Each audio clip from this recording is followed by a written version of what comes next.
Yo, I don't. I'm doing this by request, but I might make it a usual thing. So this is like, tutorial season. Um, this is stuff I'm working on now for my graphic novels. Sneak peek, sneak peek. But I started here because I want to talk about Medibang, and a lot of people don't use it. Um, it's a thing. Either you like it or you love it or you hate it. It's my favorite thing to use, especially if I'm doing all my art on the iPad. It don't take a lot to run it. You don't need a high-end iPad to run it. It draws real smooth. You get you get basically all the top features. You get brushes, you get all your edits, and especially if you just starting or you real traditional and you're not used to digital art yet. And let's say I'm a fresh young artist and I want to jump into making comics. You got everything you need in Medibang, and you don't have to study it. Like Clip Studio, especially Photoshop. Like when you go do graphic design in college, and depending on where you go, your graphic design degree could be 2 to 4 years. All you doing in that design, in those classes, and this is a specific program, all you're doing is learning Adobe, because that's what everybody uses. So if you're in the graphic, and I learned Photoshop on my own. I taught myself Photoshop, but it took me 2 years. And you know what? I didn't even get everything because I was just learning Photoshop for comics. I wasn't thinking about the wider specs of graphic design or lettering, and just it's so much grander, because Adobe can do so much. And then you got Photoshop, you got Illustrator, Adobe can do so much, and that's what the companies use. So I get it why a lot of people learn Photoshop. Now Clip Studio, it's not, you don't need that learning curve, but there is a learning curve, but it's more geared towards comics, where Adobe is for whatever your heart's desire. They're just expansive, and we can do anything. Clip Studio is like, we're making comics, web comics, everything you need, and I like Clip Studio. So I'm thinking, like, when my setup grows, when I go beyond the iPad, probably get a drawing tablet, XP pen, something like that. Then I'll probably use Clip Studio. But right now, I'm doing great work on the iPad with Medibang. So, and it's free. When you get it free, it got ads in it. It's annoying at first, but you get used to it. And actually, if you disconnect from the internet, then you don't have to worry about the ads. So if you're on your iPad and you're doing your art, you can work for hours, disconnect from the internet, and then you don't have to worry about dealing with ads. Because what happened is you're working on a piece of work, and when you close the file, a commercial will pop up, and you gotta wait for the commercial to end to move on to the next thing. So, but if you just disconnect from the internet while you're using Medibang, it's basically free. Or you can pay, $3 a month, and you get the full package. But it's basically the same thing. So basically, what I'm doing is, this is just like tutorials. And it's just basics for drawing. Now this is especially for comics, because that's what I specialize in. I get asked to draw a lot of stuff, but I'm a comic book artist, a sequential artist, because I can, do storyboards, comics, and books, like picture books. I consider that sequential art. I even think, like, if you get a pamphlet that uses pictures, along with words, I consider that sequential art too. And I've done some of that. Like, even a magazine, it's kind of like sequential art, depending on the look and the feel and the vision of the magazine. If you want to be narrative, But so right now, I'm gonna just start 101, and the first thing anybody should know, really, is how to sketch. There's a difference between drawing and sketching, and I learned this very young. I had to be 9 or 10, and I was drawing, and a woman walked by me, and she like, "That's really good." But she said, if you want to be great, you gotta learn how to sketch.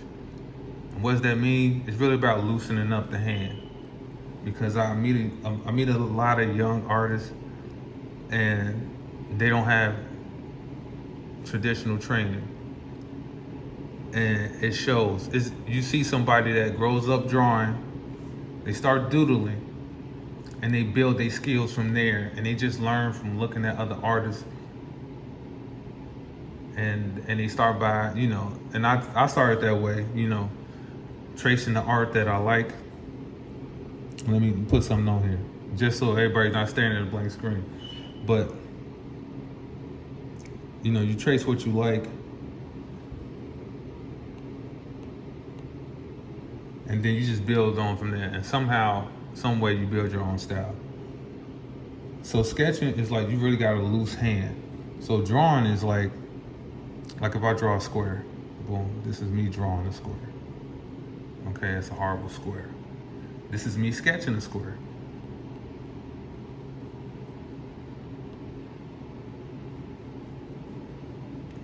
You see the difference? Learn how to sketch. This is me drawing a circle.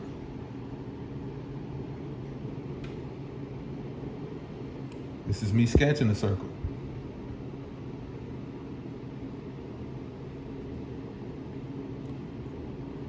Square, circle, triangle, draw, triangle, sketch.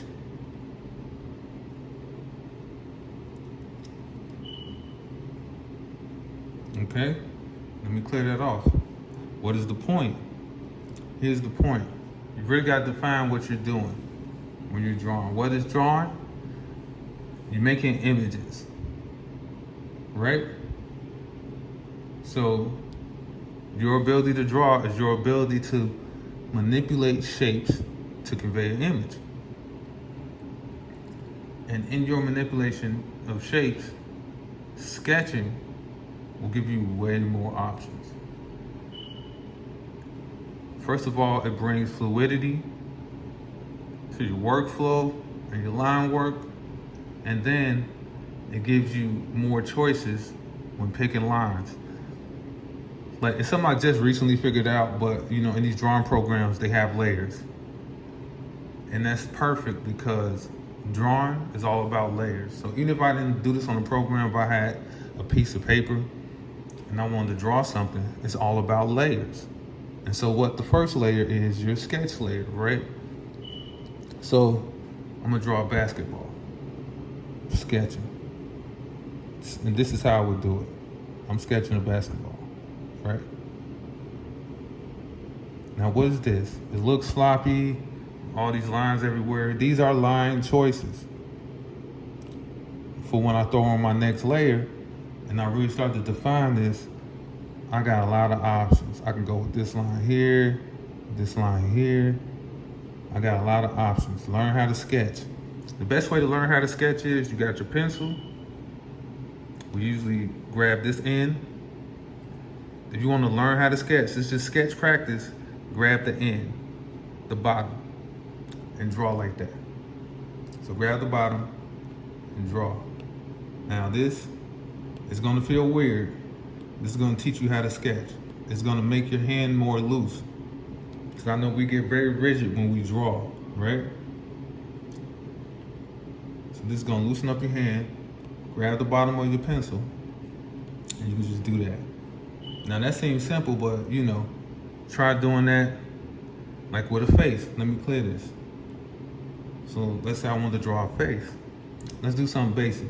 We're gonna do the oval, right? And I'm doing this, I'm holding the bottom of the Apple Pencil, you know. Let's say you did the whole grid thing. And this is all, you know. And when you practice these things, don't try, oh, I'm finna make a picture. It's finna look good. You need to practice. And practice like, okay, I'm just finna mess this up. Do it freely, have fun. You know, I'm just gonna mess this up. Get some hair.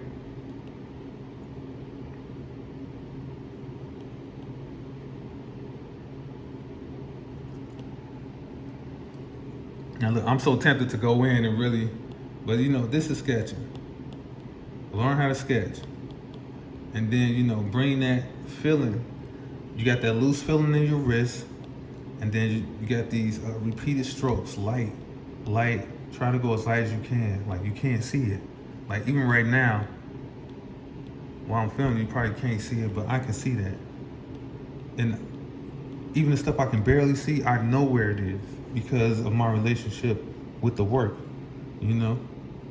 So this is sketching. And even, you know, some people sketch it darker.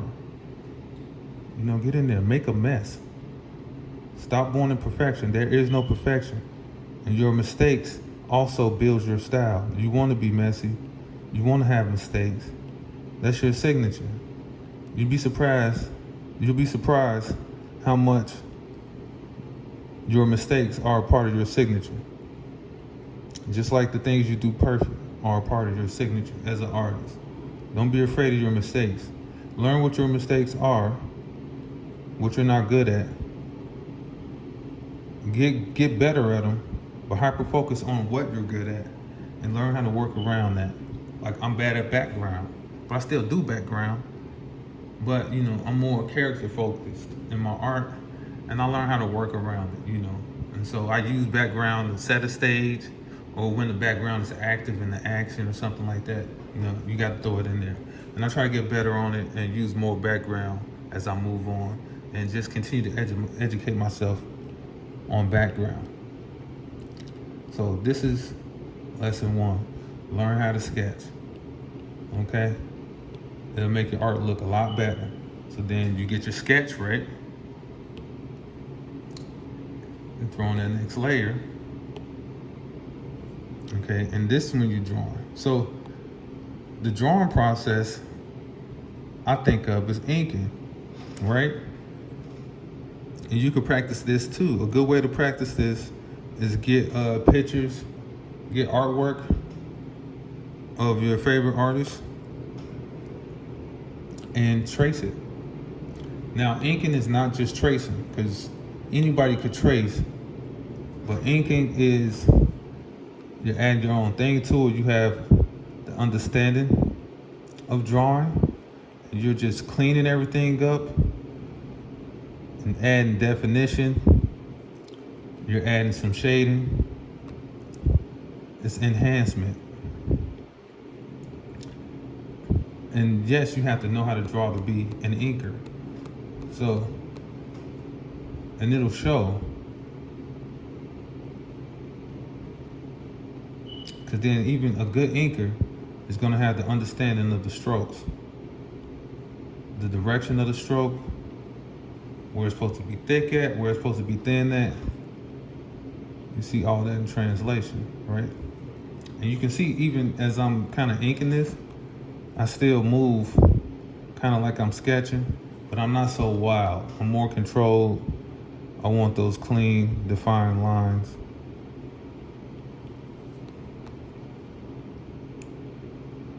But I got line options. You see, I could pick this line if I wanted to. Maybe that's not a good idea for this ear. Like I could pick this line, you know, and draw the ear right there. But I'm gonna pick this line. I feel like that's the best option. That's what I want. You know, look, I even got this in here, and I didn't even try to do that. Sketching is gonna give you It's going to give you options. It gives you versatility. It gives you fluidity, and it gives you creativity, so that you're not rigid in your drawings, because it gives you options. It gives you things you didn't ask for. It just, kind of appear and come out of nowhere because you were so loose when you did a sketch. That's why you see a lot of artists, they'll sketch darkly, but they'll go crazy. It looks like a mess. Like, it don't make sense. Like, most people can't even look at it and see what's going on. But they're just creating options, and it just brings life into that picture. So your art doesn't look stiff and stale and stationary. Because especially drawing comics, you want it to have a feel like it could be in motion. You want to feel like somebody took a snapshot of a piece of animation or something like that. But it has this feel like the characters could be moving. That's what you want. And that's when sketching comes in. So sketch. I can't say enough about it. Don't draw, sketch. And I know a lot of you draw and you're used to drawing. Stop drawing and start sketching. And then learn how to ink. And when you ink, work with a pen. If you're not on a device, and make sure when you do your inks, use a different brush. Don't just go from one color to the next. Get a different brush, something that's more heavy, more definite, feels more permanent in the strokes. That's what you do. I don't even know if I'm gonna finish this. I'm not. It's nothing really. I'm just drawing and talking. But yeah, sketch. I just want to demonstrate the purpose of the sketch. Now see, look, I can go with this. But see, even though that ear is out there, that looks stupid. And you know what? Another thing you can do with your sketch, you can look at it and say, I don't want to use none of those lines, but it'll give you an idea of what lines you do want to use. So you can go back in and throw extra sketching on top of it, or you can just jump in directly. Because if I look at the ear here, I need some similar shaping, but I don't want it coming out because the head is kind of tilted. So I can kind of mimic that ear. And even though this line isn't in there, I still got a frame of reference from the sketching in the opposite ear that tells me where to go. So that's what you want to do. See, because I don't even know if I tried to do this, but it's in there and I can use it, And if I want to do more stuff with the eye, this is in there. This is in there. This is in there. Look, it's all in there because of the sketching. You created a blueprint from the drawing. Because I think a lot of people draw and they try to go in and they'll sketch where they struggle. So if they struggle with hands, they'll sketch a hand. Oh, and they don't really understand sketching. So a lot of times, you get the sketching of this outline. And this is what people is doing. This is what they are doing. They get this outline sketch. This is how people draw. No, don't sketch like that. Go all the way in there. Get in there, make it messy. This is the thumb. Look, you see the fluidity? You see how I'm building it? And then you go in, you can build some more. Go in. Really put them curves in there. Sketch it all out. Get some definition on the knuckle. Get some definition on the end of the thumb. Put the fingernail in there. Go crazy. Go in there on this finger. And then look, if I'm sketching, I can put that shape in there. And this is like the knuckle. It's kind of like a diamond shape, You go in there and make this finger. You can go crazy.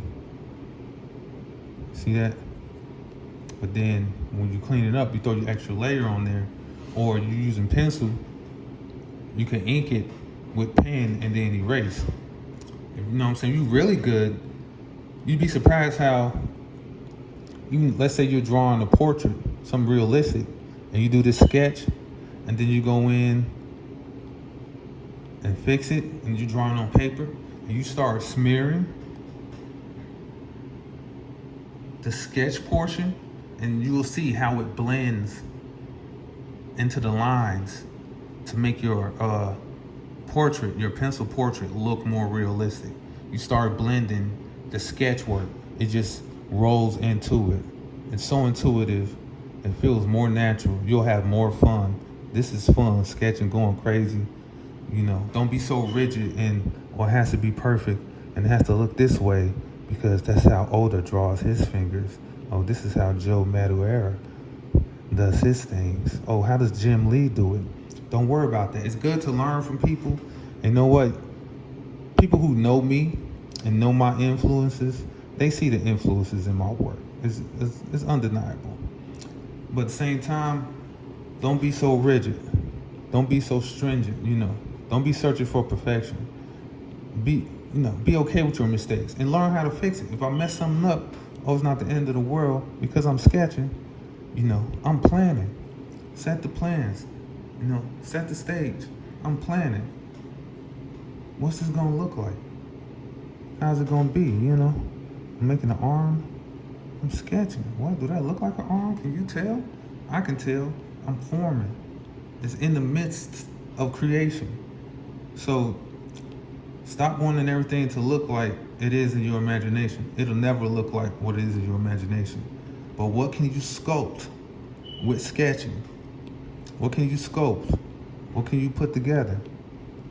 That's what we're focused on, okay? What's in your head is just the concept, okay? I want to build an image off that concept. It starts on the page. You know what? Sketching is going to give me more tools, more options. It gives that life quality to my artwork. And that's it for now. That's enough. So I'm gonna post this. Thank you for the request. I kind of needed this. I don't know why it's hard for me to come up with this stuff on my own, but please give more requests and I'll keep at it. Peace.